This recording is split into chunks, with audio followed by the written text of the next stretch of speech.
আসলে আমাদের মাঝে কিছু লোকের মাঝে এই ভুল ধারণাটি তৈরি হয়েছে যে জাতীয় প্রতীক আসলে শাপলা।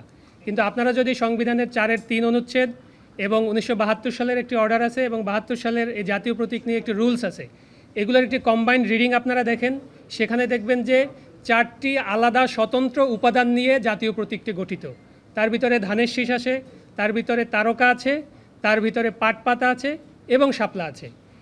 এই 4টি আলাদা উপাদানের মধ্যে ধানের শীষ আপনারা জানেন ইতিমধ্যে বাংলাদেশ জাতীয়তাবাদী দল বিএনপির প্রতীক, তারকা একটা দলের প্রতীক এবং পাট পাতা সোনালী আঁশ আর একটা দলের প্রতীক আছে। এছাড়াও জাতীয় ফুল হিসাবেও যদি আপনি এটাকে ট্রিট করেন, জাতীয় ফল কাঁঠাল আরও অন্য একটি নিবন্ধিত দলের প্রতীক হিসাবে রয়েছে।